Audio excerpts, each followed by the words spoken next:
Olá, amigos do programa Pontuando. Estamos aqui para mais uma ideia muito interessante que eu resolvi ler aqui mais uma vez do portal Outras Palavras. É do Jeffrey Sachs. O Jeffrey Sachs é professor da Universidade de Colômbia e é diretor do Centro de Desenvolvimento Sustentável da Universidade de Colômbia, presidente da Rede de Soluções de Desenvolvimento Sustentável da ONU. Ele atuou como conselheiro de 3 secretários-gerais da ONU e atualmente atua como advogado das ODS sobre o secretariado-geral Antônio Guterres. Muito bem, da ONU também, né? Bom, então, o que é a grande ideia desse texto? Bom, o texto é assim, Sachs, como frear a loucura furiosa do Ocidente. Aqui eu coloquei o título Crise Planetária, como frear a nossa loucura. Por quê? Porque nós estamos com uma crise planetária. Ele naturalmente faz esse universo de pesquisa nessa matéria dele, falando sobre a questão climática, falando sobre a questão de guerras, da geopolítica mundial, das decisões dos governos, inclusive dos governos internos, aqueles que governam o governo, né? Os deep states do Ocidente e do resto do mundo também. Os enfrentamentos. Eu vou preferir que a gente descubra isso durante a matéria. Eu a li muito rapidamente. Como ela é muito boa, eu vou ler ela na íntegra. Eu não vou fazer um resumo, não. Por isso que eu vou ver se consigo fazer poucos comentários para que a gente possa ter acesso à íntegra da matéria.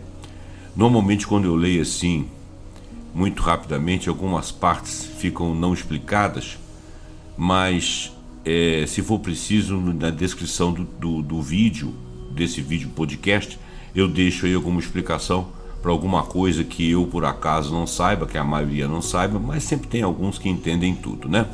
Então, olha bem, essa crise, né? Aliás, vamos continuar lendo a matéria. Entre tantas crises planetárias, uma é a determinante, que é a obsessão das potências eurocêntricas em manter sua supremacia a qualquer custo. Ele aqui fala das potências eurocêntricas. Eu diria que aqui nós podemos pensar também sobre a supremacia do Ocidente como um todo, incluindo aí a América do Norte. Mas existe uma sintonia com essas potências eurocêntricas. E essa supremacia, ela pode ser vista também, no caso da América do Norte, como uma hegemonia, né? Uma tendência que a América do Norte tem, os Estados Unidos da América, de achar que eles são a polícia do mundo, eles que comandam e tal. Na realidade, eles não são polícia de nada. Quando eles fazem intervenção em algum lugar, sempre é em causa própria. Nunca é para corrigir qualquer coisa, porque isso aí seria uma coisa de polícia realmente. Essa palavra, inclusive, polícia do mundo aí, ela é muito mal colocada, porque a polícia ela entra em algum lugar para resolver um problema. E quando os Estados Unidos invadem o Iraque, ou fazem moções contra a Síria, contra a Líbia, através da OTAN, junto com as outras potências europeias, eles não estão querendo corrigir nada, eles estão agindo segundo seus próprios interesses, que muitas vezes poderiam ser vistos como caso de polícia também. Mas não vamos entrar em detalhes antes de continuar. Um esforço da ONU tenta criar alternativas. Mas, meu Deus, eu acho que a ONU nunca esteve tão fraca, né? Quais são essas alternativas da ONU? Que força política poderá tornar essas alternativas reais? Muito bem, então, outras palavras para o Jeffrey D. Sachs, publicação do dia 2 de outubro de 2024. Hoje nós estamos no dia 8 de outubro, eu estou lendo com a defasagem de tempo. Muito bem, seguindo então. Essa matéria originalmente ela estava no Brave New Europe, tá? A tradução de Glauco Faria aqui do Outras Palavras. Vamos começar então.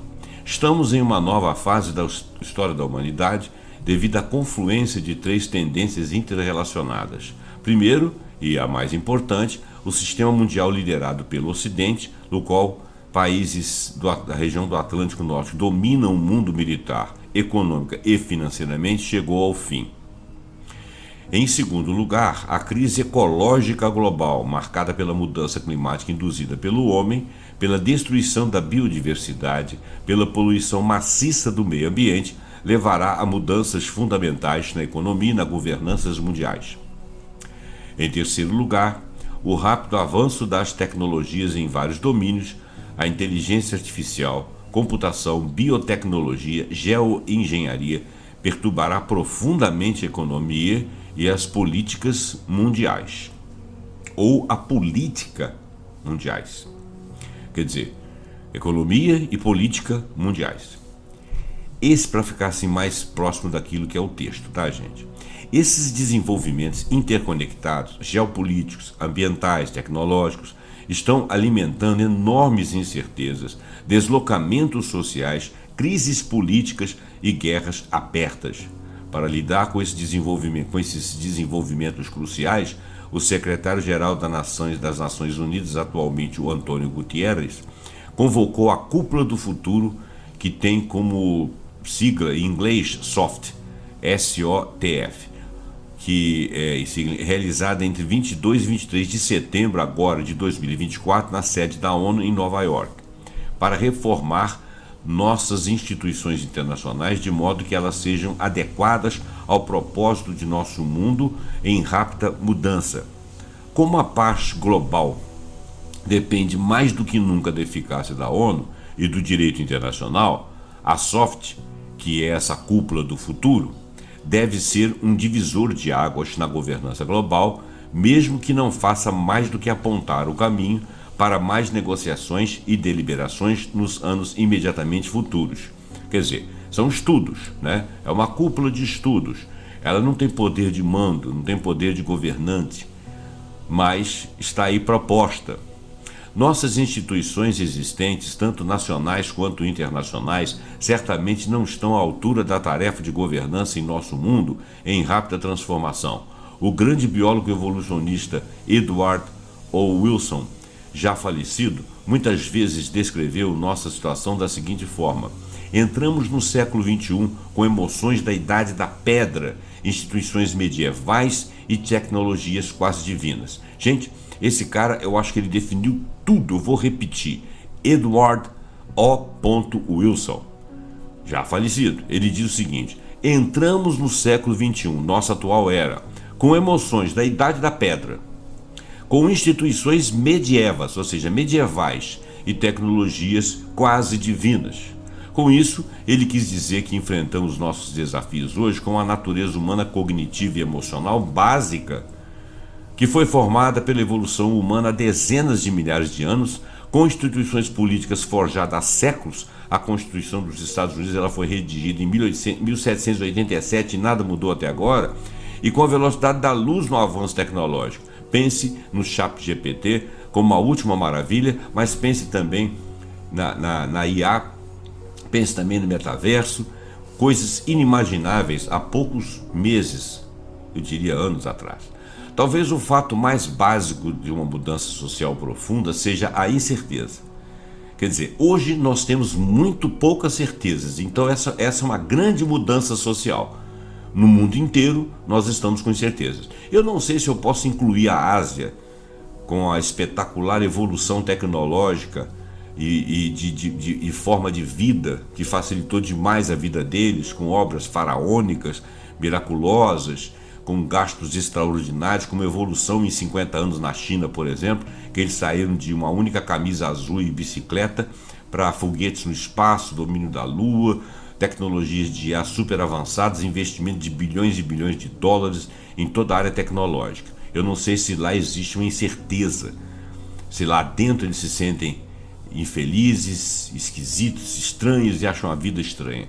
Mas é possível que, por mais que tenha havido essa evolução em que o bem-estar da população só melhorou, e o acesso às coisas só melhorou, se não existe existencialmente uma incerteza, porque eles sabem que nós temos problemas globais de guerras, problemas globais de clima e problemas globais de saúde, porque nós interferimos demais nas estruturas do planeta. Então, a reação básica da incerteza, talvez mais no Ocidente do que no Oriente, seria o medo. Na verdade, continuando o texto, os avanços tecnológicos, se usados corretamente, eles poderiam resolver inúmeros problemas de desenvolvimento econômico, justiça social, por exemplo, melhor acesso à saúde e à educação por meio da conectividade digital, a sustentabilidade ambiental, por exemplo, uma rápida transição para fontes de energia com zero carbono. No entanto, o clima atual não é nada otimista, especialmente no Ocidente, conforme eu havia dito. Há guerras abertas entre os Estados Unidos e a Rússia na Ucrânia, entre Israel, apoiado pelos Estados Unidos, e a Palestina. A possibilidade de guerra entre os Estados Unidos e a China é ampla, aberta e até casualmente discutida em Washington, embora essa guerra possa significar o fim da civilização. Na realidade, aliás, uma guerra aberta entre Estados Unidos e China, ou entre Estados Unidos e Rússia, é o fim da civilização, né? Na raiz desses conflitos está o medo, construído com base em nossas emoções da idade da pedra, que nós ainda temos susto quando aparece uma coisa no céu, né? Muito medo de qualquer tipo de doença. Somos extremamente dependentes. Na urbanidade, a humanidade é muito urbana atualmente e nós desconhecemos processos naturais. A maioria de nós, se for largado no meio do mato, morre de fome. O maior medo de todos e o de muitos líderes políticos americanos e europeus de que o Ocidente esteja perdendo a sua hegemonia e a sua supremacia de ideias, digo eu, José Roberto, após séculos, e que de alguma forma a perda dessa hegemonia terá consequências catastróficas, é muito grande. Esse é o maior medo. O ex-primeiro-ministro do Reino Unido, Boris Johnson, explicitou esse medo ocidental em uma coluna de abril de 2024 para o Daily Mail do Reino Unido, quando declarou que se o Ocidente perder a guerra na Ucrânia, será o fim da hegemonia ocidental. Bom, então ela já chegou porque o Ocidente já perdeu essa guerra, né? Daqui um pouquinho não vai ter mais Ucrânia para voltar contra a Rússia. Eles já fizeram 5 exércitos lá, não tem mais gente para chamar do exército, estão sofrendo uma baixa incrível em termos de pessoas. É uma sacanagem o que está acontecendo com a Ucrânia. A Ucrânia está sendo bode expiatório para o Ocidente e a OTAN agredirem a Rússia e sofrerem as consequências. Essa guerra que começou há 2 anos atrás é uma guerra que foi encomendada pelo Ocidente, fazendo a Ucrânia como bucha de canhão. Foi um pretexto, porque o russo tentou evitar essa guerra por 8 anos. Aquela ameaça da OTAN, ele fez 2 acordos, chamado Acordo de Minsk, em que não haveria agressão. Desde a época de Gorbachev, havia sido colocada a linha vermelha em que, no final da União Soviética, a liberação das ex-repúblicas soviéticas, para serem o que elas bem entendessem, países autônomos, sem influência russa ou sem influência do Ocidente, é que essas repúblicas não caíssem na órbita do Ocidente. Como a OTAN não foi, o Pacto de Varsóvia foi terminado, mas a OTAN não foi. Não justificaria você ter uma OTAN, porque ali a existência da OTAN estava associada ao Pacto de Varsóvia e vice-versa, que eram 2 colunas de enfrentamento do mundo bipolar. Esse mundo bipolar acabou. Não tinha mais Rússia, não tinha mais União Soviética. A União Soviética se dissolveu, a Rússia passou a ser uma unidade autônoma sem influência sobre as outras. Existia um pacto claro de não agressão, porque a Rússia estava exaurida. E o único pedido, né, a colocação em contrato e acordo de palavras de cavaleiros políticos mundo afora, era que as óptas soviéticas, antigas soviéticas, não se tornassem óptas do Ocidente. A OTAN não terminou e colocou esses países sob sua órbita. Então, de 14 países que existiam naquela época de 1990 e 91, a OTAN hoje em dia chegou a 34. A diferença de 20 países aí, a maioria, grossa maioria, quase a totalidade, eram de ex-repúblicas soviéticas. Faltava só a Ucrânia. Como a Ucrânia é aquela que tem uma relação direta com a Rússia, inclusive a Ucrânia guardava dentro de seus fileiros no exército o batalhão Azov, que é de origem nazista, e o atual presidente, que inclusive está lá depois de mandato, se definia, né, como um cara com ideias nazistas. Isso aí era frontalmente uma contraposição à Rússia. Em janeiro do ano retrasado, quando o senhor Joe Biden disse que a Rússia era inimiga, esse era o mote para que não se permitisse que a OTAN chegasse, que os acordos de Minsk não seriam respeitados e que a OTAN iria chegar até a Ucrânia. Ao chegar à Ucrânia, Kiev está a 300 quilômetros de Moscou. Seria muito fácil agredir a Rússia. Além disso, nas províncias ali do sul, na realidade não é do sul, mas na divisa ali com a Rússia especificamente, que é aquelas províncias ali que onde havia guerra, existiam nacionais russos em um percentual muito alto. Além do poço de Sebastopol, que estava na Crimeia, e outras saídas para o mar russas, né, mas que estavam associadas ao território da Ucrânia. Aquela região de Donbás, onde tinha os russos étnicos, estava sendo inclementemente bombardeada, talvez até para chamar a Rússia para a guerra. Bom, então, numa determinada hora, a Rússia caiu numa armadilha que ela própria sabia que era uma armadilha. Bom, não vou fazer juízo de valor, porque sempre um invasor é complicado. Porém, morreram os russos, sim, mas morreram muito mais ucranianos, porque o plantel russo e a capacidade de guerra russa é muito alta. O que acontece? Você tem muitas baixas na Ucrânia. É muito complicado isso, porque a Ucrânia é muito próxima da Rússia, né? Inclusive com o segundo idioma da Ucrânia era russo. Foi proibido. Quer dizer, criou-se uma animosidade para que houvesse a guerra. Ali estava havendo uma matança. Ela não foi maior porque o russo tentava destruir o mínimo possível, matar o mínimo possível civis, para que ele não fosse acusado em tribunais internacionais, porque fatalmente esses tribunais seriam contra ele. Nunca advogariam em favor dele. Um tribunal não foi feito para isso. Mas foram capazes de dizer que ele cometeu um delito lá com transporte de crianças, que inclusive não tem base verdadeira, né? E esse mesmo tribunal não critica outros líderes que estariam fazendo genocídio, estiveram fazendo genocídio em outros lugares do mundo, apesar de terem agora condenado o homem forte lá de Israel. Bom, resumo da ópera. Sem entrar em juízo de valor, a Rússia não está errada de se defender, mas a forma como foi feita, que era o esperado do Ocidente, é muito ruim para a Ucrânia e para a própria Rússia. Criou-se esse calo, esse modelo depressivo. Eu acho que isso é muito complicado, né? E a mesma coisa está acontecendo lá na Palestina e agora em Beirute, no Líbano, aliás. Então, essa perda de supremacia e hegemonia, ela está associada a essas guerras.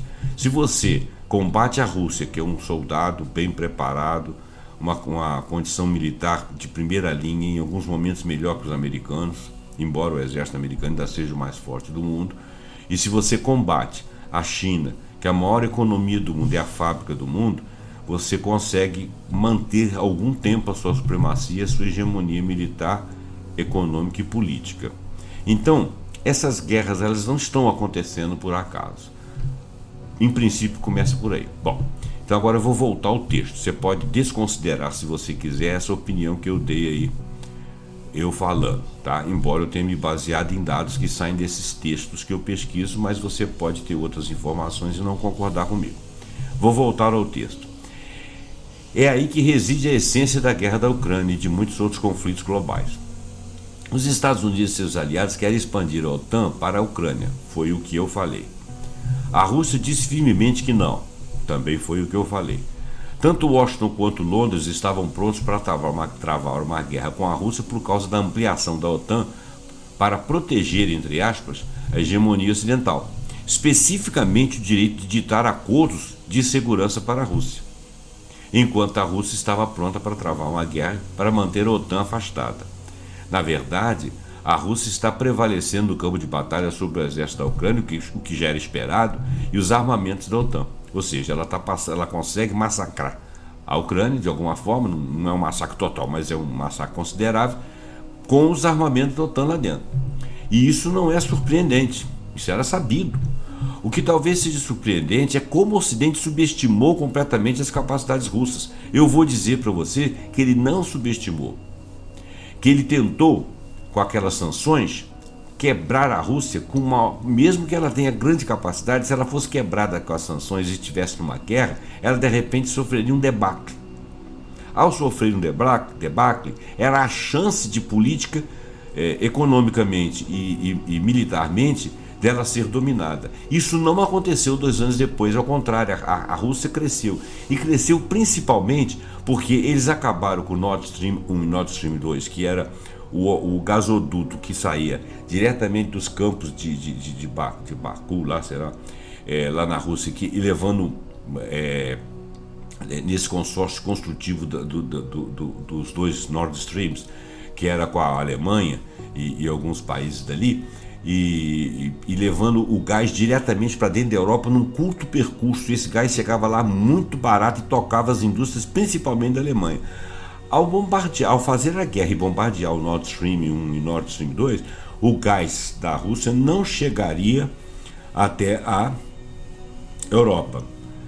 O gás russo, o gás americano, que teria que ser liquefeito, transportado e novamente gaseificado, faria com que esse preço fosse 5 vezes mais caro, o que faria com que a economia europeia sofresse um debacle violento, que é o que aconteceu.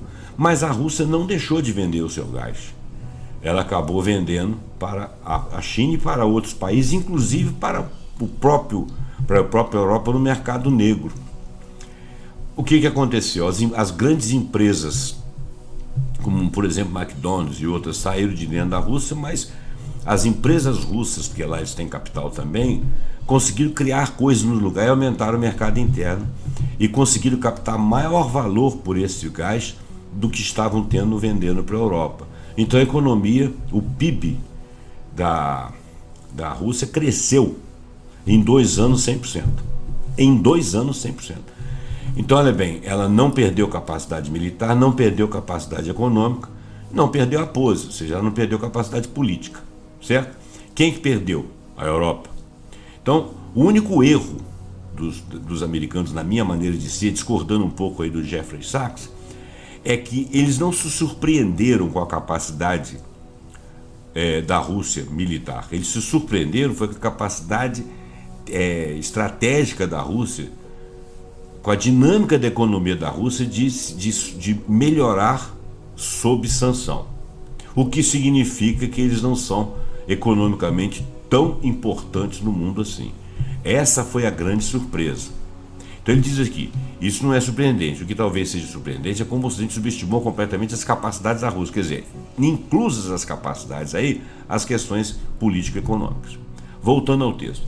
Em termos gerais, com a mudança da ordem global, incluindo a ascensão da China e do restante da Ásia Oriental, a força militar e tecnológica da Rússia, o rápido desenvolvimento da Índia e a crescente unidade da África, o mundo dominado pelo Ocidente chegou ao fim. Não por um colapso tumultuado do Ocidente, mas pelo crescente poder econômico, tecnológico e, portanto, militar do restante do planeta. Agora, tem uma coisa que não está dito aqui, eu não sei se ele vai dizer ainda. É que é o único lugar que ainda pode ficar sob a órbita do mundo ocidental, ou dos Estados Unidos, ou da América do Norte, é a América Latina, né? E eles não vão perder isso aqui por nada. Inclusive com o país, Brasil, dentro dos BRICS, com Venezuela querendo entrar dentro dos BRICS. A guerra com a Venezuela tem a ver com ela ser a maior bacia do petróleo do mundo na atualidade, não tem nada a ver problema com Maduro. Se o Maduro fosse, se a Venezuela fosse rica em pepinos e tomates, como diz o nosso o nosso gênio lá, o Zé Arbex, né? José Arbex Júnior, ele fala assim: se a Venezuela fosse rica em pepinos e tomates, nada que acontecesse na Venezuela seria digno de nota. Eles podiam matar a população, fazer o que bem entendesse. Maduro podia ser qualquer coisa lá dentro. Mas, fosse quem fosse o Maduro, fosse quem fosse o governante, se ele se opusesse a uma dominação para a coleta do petróleo a preços vis, obviamente que ele seria combatido, que é o que está acontecendo. Certo? Bom, então é isso aí. Vamos em frente. Então, em termos gerais, já li isso aqui. Em termos gerais, com a mudança de ordem global, incluindo a ascensão da China e do restante da Ásia Oriental, a força militar e tecnológica da Rússia e o rápido desenvolvimento da Índia e a crescente unidade da África, o mundo dominado pelo Ocidente chegou ao fim, não por um colapso tumultuado do Ocidente, mas pelo crescente poder econômico, tecnológico e, portanto, militar do restante do planeta. Lembrando que nós aqui não temos essa capacidade. Por isso nós vamos permanecer dominados. Mas o Brasil está no BRICS. Vamos continuar. Em princípio, o Ocidente não tem motivos para temer a ascensão do resto, pois os Estados Unidos e a Europa ainda mantêm uma dissuasão esmagadora, incluindo a dissuasão nuclear, contra qualquer ameaça militar externa. O Ocidente está lamentando sua perda de status relativo, a capacidade de ditar aos outros e não qualquer insegurança militar real. Inclusive, hoje se discute a hegemonia do dólar.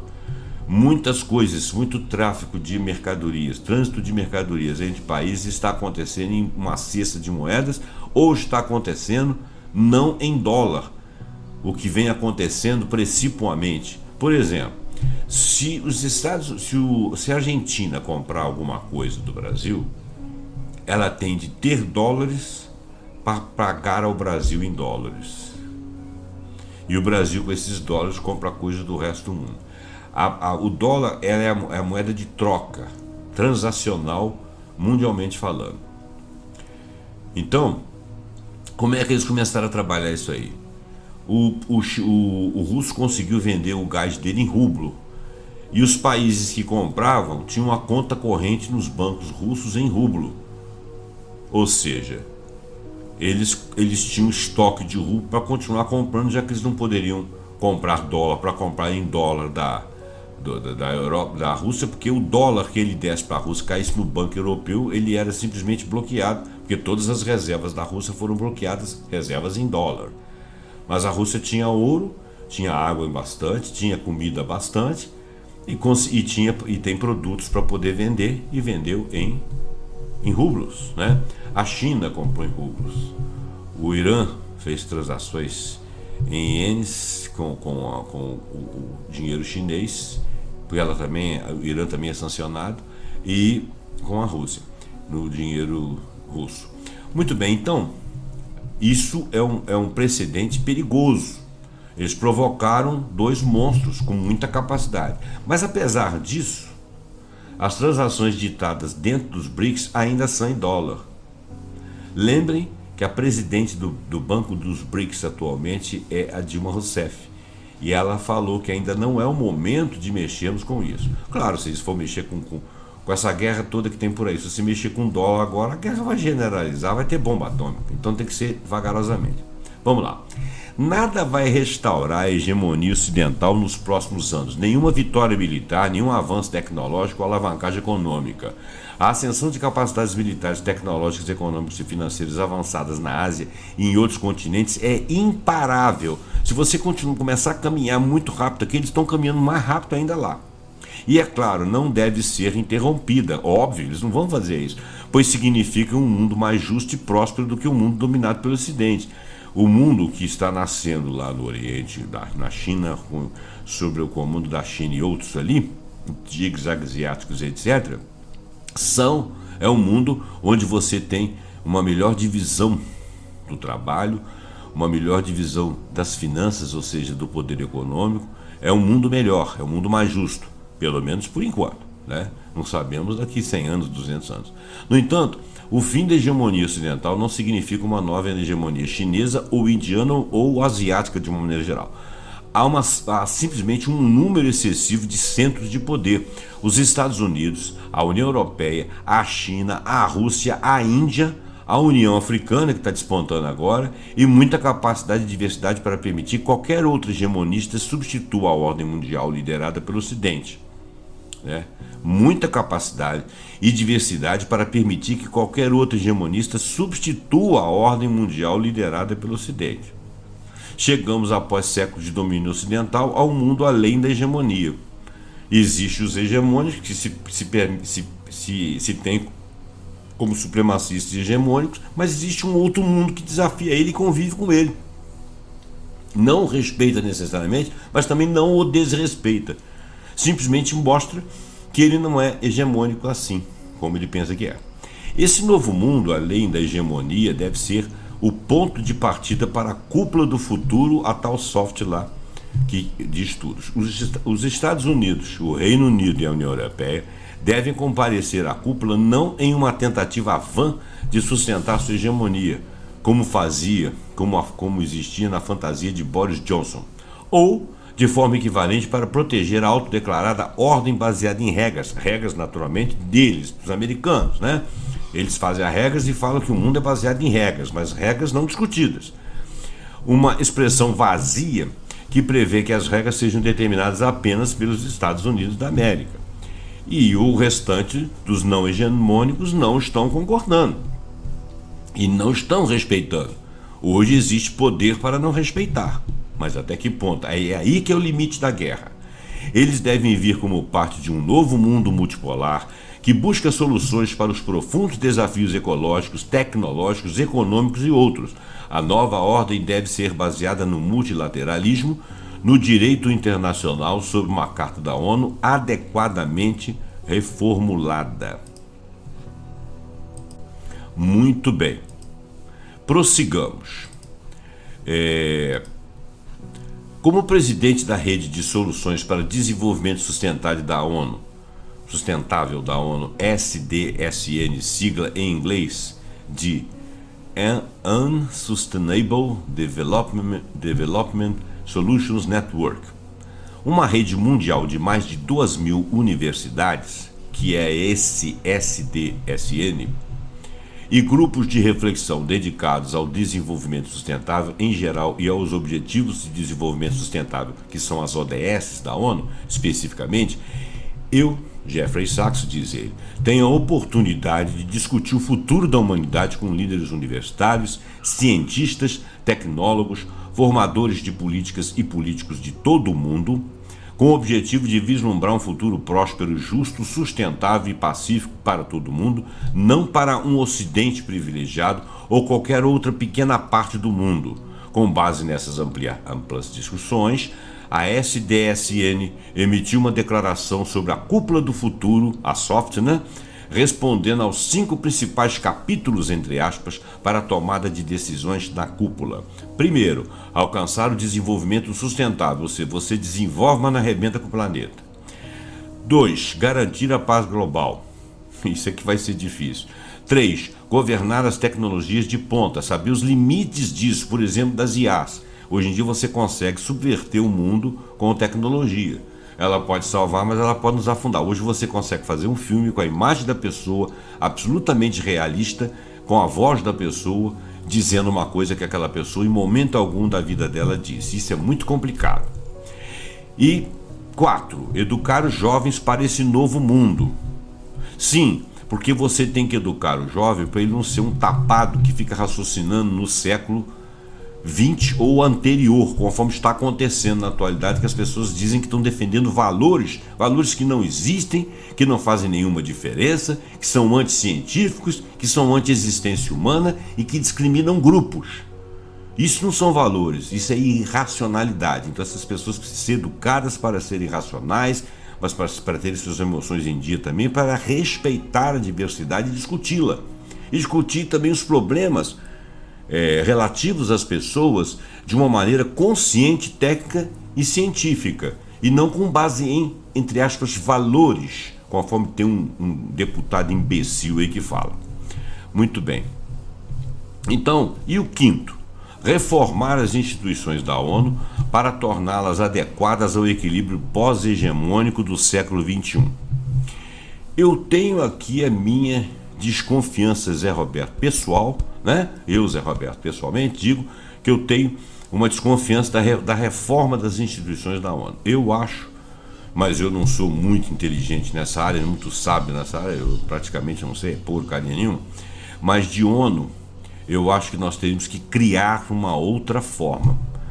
Partir dessa, juntar os políticos, as academias do mundo inteiro e gestar uma forma de governança global que fosse realmente representativa, que não tivesse sede na América do Norte ou em qualquer país hegemônico, ou qualquer país que despontasse, que pudesse vir a ter alguma hegemonia no futuro, de forma que ela pudesse ser realmente neutra e pudesse resolver os problemas da humanidade. E que a educação também fosse global, que as pessoas pudessem entender a igualdade, a diversidade, a divisão de renda, acabar com esse excesso de consumo que nós temos. E o camarada, quando se formasse para ser um empresário, um industrial, uma coisa lá na frente, ele entendesse que ele não pode transformar tudo em dinheiro, que a finalidade da existência não é o capital, não é o consumo, é simplesmente existir e colocar riqueza em outros lugares. Bom, vamos lá. Aqui está então um resumo das principais recomendações dessa SDSN.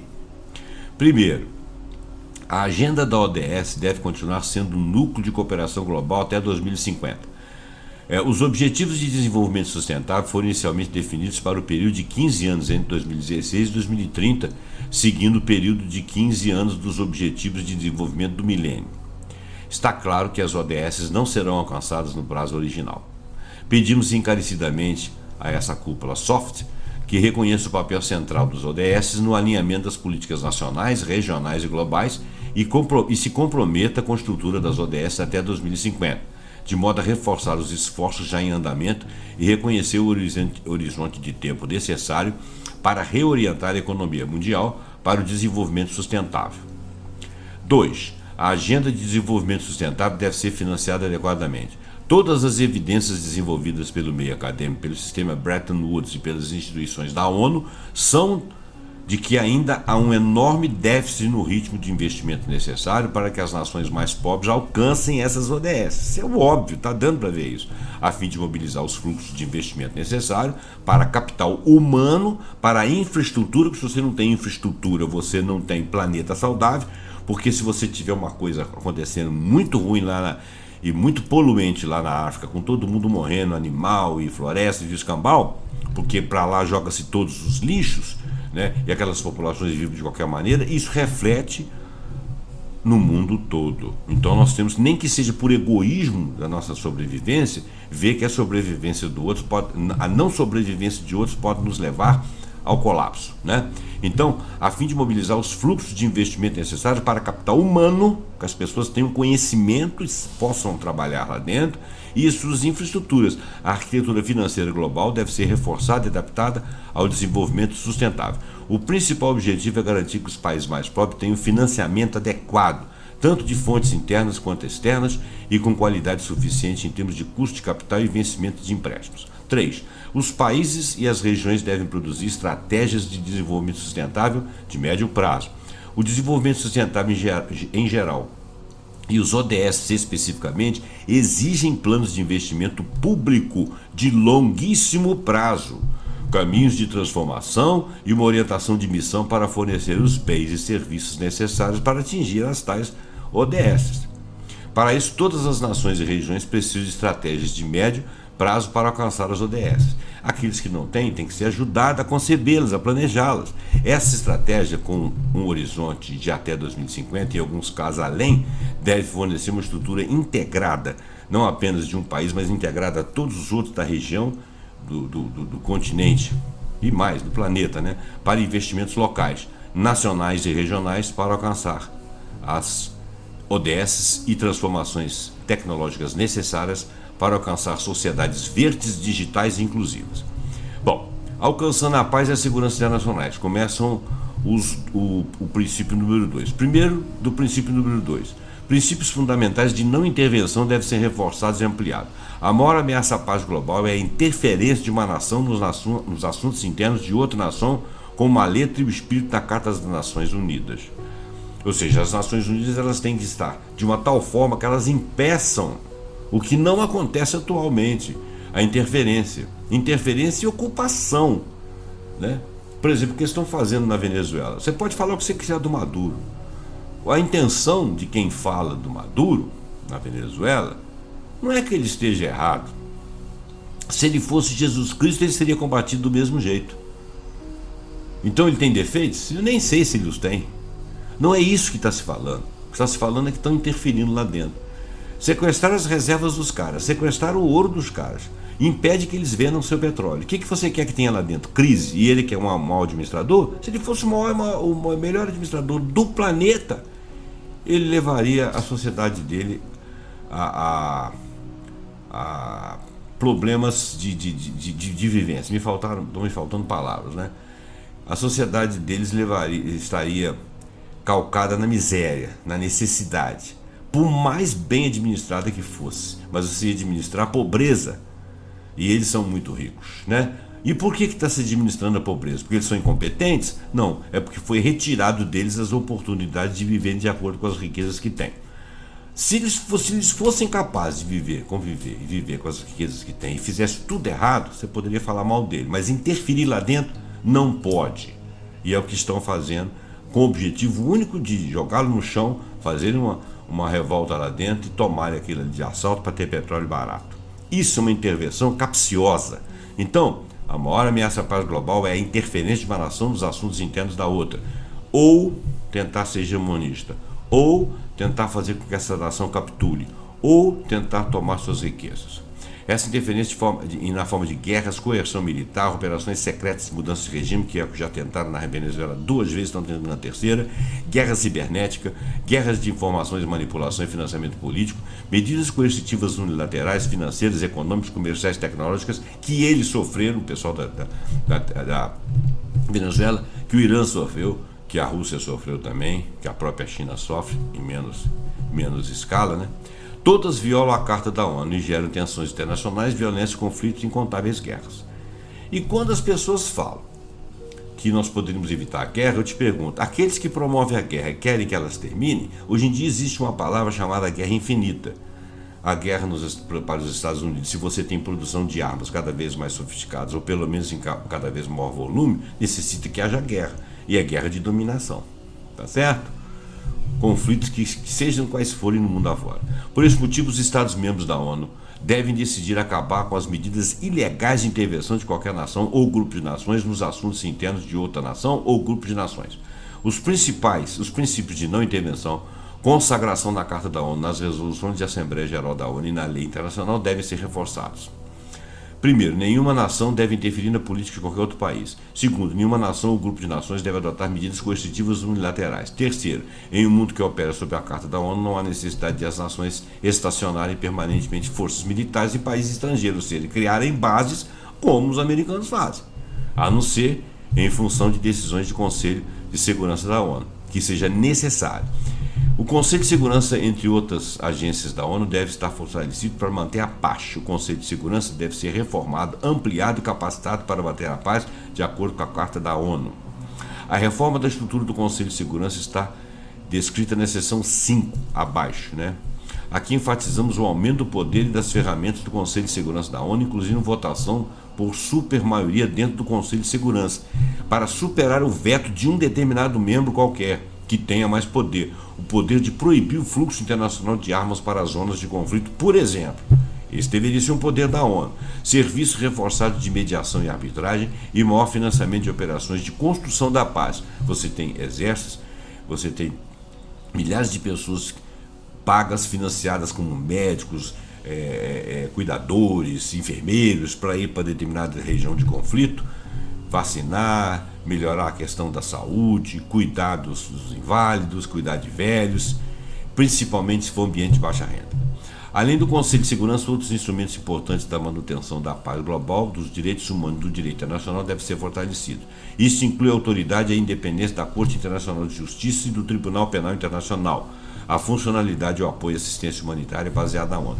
Esse Tribunal Internacional, ele parece que só serve em alguns momentos para algumas causas, não serve para várias. Bom, as potências nucleares devem retornar ao processo de desarmamento nuclear. Eu incluiria aqui, a humanidade deve evoluir para a extinção de armas, porque um míssil é algo de proporções suficientes para matar milhares de pessoas. Para mim é arma de destruição em massa. Não interessa que são 10 mil pessoas que estão morrendo, é uma massa de 10 mil pessoas. Então nós não deveríamos ter armas. Mas isso poderia parecer utópico. Mas a nossa sociedade deveria evoluir para nós não termos armas capazes de matar nações inteiras, arrebentar países inteiros, sejam elas atômicas ou não. Mas não dá para impor isso agora, não dá nem para discutir isso. Então as potências nucleares devem retornar ao processo de desarmamento, acabar com armas nucleares. O maior perigo para a sobrevivência global continua sendo uma guerra termonuclear. Acabou. E o sistema que é vigente desde a Guerra Fria é o seguinte: se você apertar o botão aqui e o míssil for, o outro o de lá já foi apertado também, porque o sistema é sincrônico. Então se você mandar um míssil da Rússia, dos Estados Unidos para a Rússia, daqui um pouquinho chega da Rússia, né, nos Estados Unidos. Qual a vantagem? Como é que você ganha uma guerra dessa? Troço idiota, né? Então reforçar o Tratado de Não Proliferação de Armas Nucleares. Eu diria até de erradicação. Bom, aprimorar a governança multilateral dos riscos tecnológicos, concordo com isso. O mundo está experimentando avanços sem precedentes no poder, na sofisticação e nos riscos das tecnologias avançadas em matéria de ciências tecnológicas e ampliações. E são muitas, hein? São muitas coisas. Você não tem tecnologia, e não é só a questão cibernética, não. Você tem também em produtos químicos, né? Entre elas estão a biotecnologia, mudanças lá de padrão de gene. Então, entre elas estão a biotecnologia, incluindo capacidade de aprimorar patógenos. Olha que perigo de criar armas, né? Você pode criar armas com patógenos, criar novas formas de vida que a gente não sabe como é que elas vão sobreviver, que ambiente que existe para elas, ou que ambiente que vai ser criado a partir disso. A inteligência artificial, incluindo o potencial de vigilância generalizada que ocorre no mundo hoje em dia, de espionagem, de dependência de armas autônomas, ou seja, aquelas que atacam independente de um comando, falsificações profundas como de imagem de voz, guerra cibernética, ou seja, guerra de informação em que você consegue paralisar uma transação econômica, você consegue interferir em ligações, bloquear ligações e tal, guerra cibernética. Armas nucleares, notadamente o surgimento de armas ainda mais poderosas e destrutivas e sua implantação fora dos controles internacionais que alguns países têm. Geoengenharia, ou seja, você vai mexer com os profundos da Terra, por exemplo, propostos para alterar a composição química da atmosfera e dos oceanos para desviar a radiação solar. Nós não temos um conhecimento do todo para fazer uma composição química de nossa atmosfera, porque se de repente o que está acontecendo aqui for um aquecimento global, mas com base em uma outra coisa que o homem produz, ou até que o homem não produz, né? E mesmo saber que os gases de efeito estufa causam o aquecimento global, nós não podemos ter uma ação planetária, porque de repente isso aí não é a solução, isso aí entra em químicas de outras naturezas, nós não temos a noção de tudo. Então, em vez de melhorar, piora, ou nós causamos um inverno repentino aí que paralisa tudo, aí nós não vamos ter aquecimento global porque não vai ter nada aqui dentro. Então, nós temos que parar propostas de alterar a composição química da atmosfera e de oceanos para desviar a radiação solar em resposta à mudança climática antropogênica, porque nós não temos certeza absoluta de que nós temos conhecimento de toda a ciência daquilo. Pedimos à Assembleia Geral da ONU que estabeleça processos urgentes de supervisão global de cada classe de tecnologia de ponta, incluindo mandatos para que as agências relevantes da ONU apresentem relatórios anuais à Assembleia. Acesso universal a tecnologias vitais. Pedimos à Assembleia Geral da ONU que estabeleça e apoie centros globais e regionais de excelência, treinamento e produção para garantir que todas as partes do mundo tenham poder de participar de pesquisas e desenvolvimento, da produção e da supervisão regulatória de tecnologias avançadas que realmente apoiem o desenvolvimento sustentável em vez da hipermilitarização, ou seja, ficar tomando conta dos outros por causa nossa, né? As universidades de todas as regiões do mundo devem treinar e nutrir a próxima geração de engenheiros e cientistas excepcionais necessários para impulsionar o desenvolvimento sustentável. Sabe por quê? Porque todo mundo vai padecer na medida em que nós conseguimos tecnologias que avancem muito num determinado local. E esse local vai tentar ser hegemônico e pode prejudicar o resto. Então todo mundo tem que participar, né? Essa experiência em transformações estruturais em energia, indústria, agricultura e ambiente construído. A África deve participar, receber apoio para construir universidades de classe mundial nos próximos anos, para não ficar a reboque. Acesso universal às capacidades de plataforma de pesquisa e desenvolvimento. Mais do que nunca precisamos de ciência aberta para os cientistas dos países e regiões mais pobres, incluindo o acesso universal e gratuito a publicações científicas e técnicas. Educação para os jovens para o desenvolvimento sustentável, priorizar o acesso de todas as crianças do planeta aos investimentos essenciais em seu capital humano e criar modalidades de financiamento global de longo prazo para garantir que o direito humano de todas as crianças à educação primária, secundária, de qualidade à nutrição e à saúde seja cumprido até 2030. Está muito perto, mas vamos tentar, né? Educação universal para o desenvolvimento sustentável e cidadania global. Paideia, entre parênteses. Ao adotar as ODS, os Estados-membros da ONU reconhecem sabiamente a necessidade de educar crianças do mundo inteiro para os desafios do desenvolvimento sustentável. Porque senão, que adultos eles serão? Vão ser sem saber o que está acontecendo, né? Vão estar aí olhando e falando: o que é isso? Para que serve? O que está acontecendo? Não, elas têm que ser educadas para os desafios do desenvolvimento sustentável, senão a sociedade não cresce como um todo. Elas vão estar aí ingênuas e inocentes caminhando pelas ruas em qualquer lugar do mundo. Então é uma meta 4.7 das ZDS. A meta 4.7 é a seguinte: até 2030 garantir que todos os alunos adquiram conhecimentos e habilidades necessários para promover o desenvolvimento sustentável, inclusive, entre outros, por meio da educação para o desenvolvimento sustentável, estilos de vida sustentável, direitos humanos, igualdade de gênero, promoção de cultura da paz, não violência, cidadania global, valorização da diversidade cultural e da contribuição da cultura para o desenvolvimento sustentável. Gente, isso parece tópico, né? Mas se isso não vier como uma discussão entre as inteligências do planeta para todos os países do mundo, vai continuar sendo utopia. Então, já partimos para fazer com que as utopias se realizem. A meta 4.7 é de fato chamada de uma paideia do século XXI.